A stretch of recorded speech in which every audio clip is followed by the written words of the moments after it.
Good morning friends, welcome back to my channel. তোমরা সবাই কেমন আছো? আশা করি তোমরা সবাই ভালো আছো, সুস্থ আছো। আমিও ভালো আছি। তো দেখো, আজকে একটু ডেইলি ব্লগ নিয়ে আসলাম তোমাদের কাছে। তো কি কি রান্না করব না করব সেটা একটু শেয়ার করছি। দেখো, মেহেন্দিটা অনেক উঠেই গেছে বলতে গেলে। অবশ্য উঠবে না কেন, কত মানে তাও তো 8-10 দিন, আর হ্যাঁ 10 দিন তো হয়েই গেছে। তো দেখো, আমি প্রেশারে একটু বাঁধাকপি নিয়ে নিয়েছি, এটা একটুখানি সেদ্ধ করে নেব। আজকে বাঁধাকপি রান্না হবে। আর এখানে দেখো ওটস করে নিচ্ছি। কোনো সবজি দিইনি, আমি যেদিন একা খাই সেদিন কোনো সবজি দিই না, জাস্ট একটু লঙ্কা একটু নুন দিয়ে ব্যাস করে নিই। আর এই যে দেখো, কলা আনা হয়েছে। তো কলা আমার খাই না অতটা, কিন্তু খারাপও যে লাগে তাও না, কিন্তু বেশি একটা খাওয়া হয় না। তো দেখো, আজকে রান্না করবো চামুদি মাছ। চামুদি মাছটাকে ভালো করে ধুয়ে নিয়েছি, ধুয়ে নিয়ে নুন হলুদ মাখিয়ে নিয়েছি। এখন ভেজে বেগুন দিয়ে ধনেপাতা দিয়ে ঝোল করবো, আমুদি মাছের ঝোল হবে, বাঁধাকপি হবে। আর রাতের জন্য করব আমি ফুলকপি আলুর তরকারি। তো দেখো, বাঁধাকপিটাকে আমি সেদ্ধ করে নিয়েছি। আমি একটুখানি ভাপিয়ে না একটু জল ফেলে দিই। সে ফুলকপি বলো বাঁধাকপি বলো, আর বাঁধাকপি আমি সবসময় একটা সিটি অন্তত দিয়ে নিই। আর একটা ডিম সিদ্ধ বসিয়ে দিয়েছি। বাঁধাকপির জন্য দেখো টমেটো কুচিয়ে নিয়েছি। আর আদাটাকে আমি একটুখানি গ্রেটারে ঘষে নেব। তো একটা ওভেনে আমি বাঁধাকপি করছি, আর একটা ওভেনে মাছ ভাজা বসিয়ে দিয়েছি। এ দেখো, এতগুলো মাছ না ভাজতে প্রচুর টাইম লেগে যায়, প্রচুর টাইম লেগে যায়। তো শুরুতেই বলি, ভিডিওটা যদি ভালো লেগে থাকে অবশ্যই একটা লাইক করে দিও। তো বেশ অনেক দিন পরে কি রান্না করছি না করছি সেই ভিডিও নিয়ে তোমাদের কাছে আসলাম আর কি।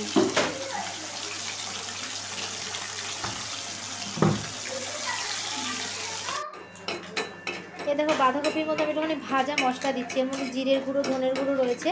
আমি শুকনো তাওয়ার মধ্যে তেলে নামানোর আগে জাস্ট বাঁধাকপির ওপর দিয়ে নামিয়ে নেব। আর এই যে রুটির তরকারি, আমি একটু এর মধ্যে নুন দিয়ে একটুখানি হালকা করে ভাপিয়ে জলটা ফেলে দেবো, তারপরে তরকারিটা রান্না করব। তো আমার ব্রেকফাস্ট হয়ে গেছে, এখন একটু গ্রিন টি খাবো। আর দেখো, সেই কখন থেকে মাছ ভাজা বসিয়েছি, তো কী বলবো, আর কত টাইম লাগে যে। তো বাঁধাকপি তো হয়ে গেছে। এখন এই যে বেগুন কাটা হয়েছে মাছের জন্য। বললামই তো তোমাদের, বেগুন ধনেপাতা দিয়ে মাছের ঝোল হবে। আজকে ফুলকপিটা না পেঁয়াজ পেঁয়াজ রসুন টমেটো দিয়ে করব। মানে বেশ ওটাকে মানে কিছুটা রোস্ট টাইপের করব।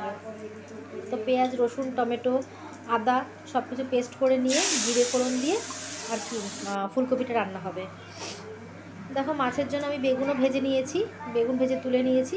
আর মাছের মধ্যে যা আদা দেয়নি, আছে পেঁয়াজ রসুন টমেটোর পেস্ট, তারপরে আছে কাশ্মীরি লঙ্কার গুঁড়ো, নুন হলুদ।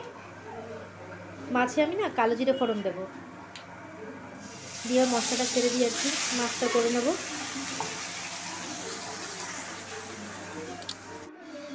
তো চলো, এখন একটা অরেঞ্জ খেয়ে নিই, কারণ ফল খাওয়া শরীরের জন্য খুবই দরকার। তো চলো ফটাফট অরেঞ্জটা খেয়ে নিই। ওইদিকে কড়াইয়ের মধ্যে রান্নাটা বসানো আছে। এই দেখো, ফুলকপি আলুর তরকারি। এরকমভাবে রুটির তরকারি যেহেতু, তাই বেশি আমি ঝোল রাখিনি, মাখা মাখা করে নামিয়ে রেখেছি। আর এদিকে মাছের ঝোলও হয়ে গেছে। দেখো, বেগুন ধনেপাতা দিয়ে মাছের ঝোল রান্না কমপ্লিট। স্নানটাও করে নিয়েছি, গ্যাস ট্যাস মুছে স্নানটা করে নিয়েছি। দেখো, নিচে যেহেতু ঠান্ডা না, এই জন্য কার্পেট পেতে তার উপর একটা চাদর বিছিয়ে দিয়েছি। মাম্মা এখন খেলছে। গুড ইভিনিং ফ্রেন্ডস, এখন বাজে 7টা 15। তো চলো, হঠাৎ করে কফি খেতে ইচ্ছে করছে, তো চলো ঝটাপট কফিটা বানিয়ে নিই। কফিটা না আমি পুরো দুধ দিয়ে করি, এক ফোঁটাও আমি জল দিই না, জানো তো, কফিতে এক ফোঁটাও জল দিই না। তো পুরো দুধ দিয়ে করছি। আর চিনির বদলে আমি একটুখানি বাতাসা দিই। তোমরা তো জানোই, চাতে আমি বাতাসা দিই, তো কফির মধ্যে আর কি বাতাসা দিই। তো আমি কফিটা করি না, পরে কফিটা অ্যাড করি। দুধটা ভালো মতন জাল হয়ে গেলে তারপরে আমি কফি মিশাই। দেখো, মাম চলে এসছে, হাই বলে এখন আদর খাচ্ছে।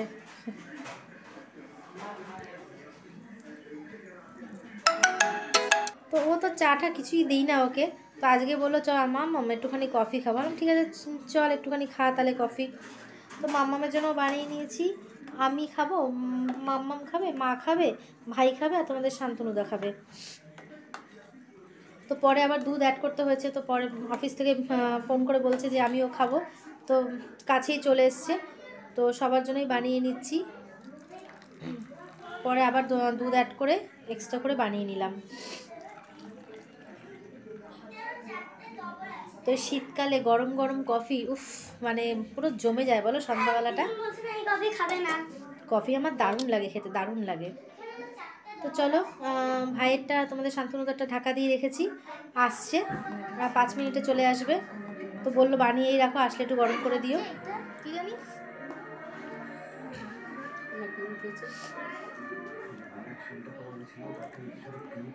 তো চলো, যে বেল বাজিয়ে দিয়েছে, চলে এসছে, দেখো ছাকা না লাগে।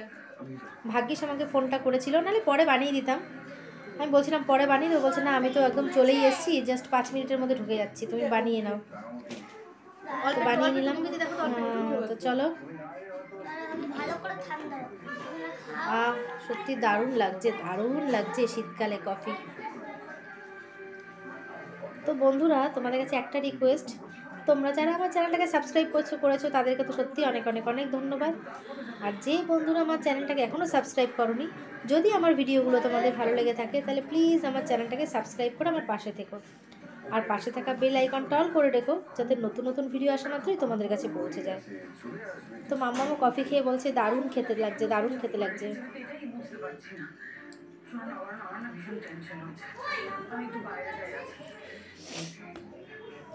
তো দেখো আমাদের সামনেই মেলা বসেছে, তো তোমাদের শান্তনুদা আগের দিনও নিয়ে এসছে। তো আমার না মেলার এই জিলিপি বলো, মালপোয়া বলো, এগুলো খেতে খুব ভালো লাগে, তাই আজকেও আবার নিয়ে এসছে। দেখো এই যে মালপোয়া,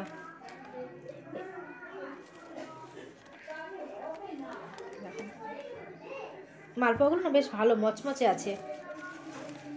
এই প্যাকেটেও মালপোয়া রয়েছে, আর এই দেখো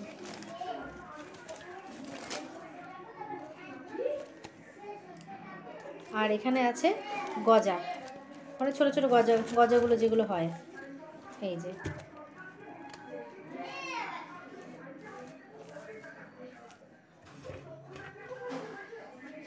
তো চলো এখন একটুখানি খেয়ে নিই, আর ভিডিওটা ভালো লাগলে অবশ্যই কিন্তু লাইক করে দিও, ঠিক আছে?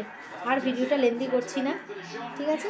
তো আমি খেতে থাকি, আর ভিডিওটা এন্ডও করে দিচ্ছি। তোমরা সবাই ভালো থেকো, সুস্থ থেকো, আর অল টাইম স্মাইল করো, ঠিক আছে? আর অবশ্যই সবসময় পাশে থেকো, আর অবশ্যই কিন্তু পাশে থাকা বেল আইকনটা অল করে রেখো, যাতে নতুন নতুন ভিডিও আসা মাত্রই তোমাদের কাছে পৌঁছে যায়। তো চলো, টাটা। তোমরা সবাই ভালো থেকো, সুস্থ থেকো, আর অল টাইম স্মাইল করো। টাটা।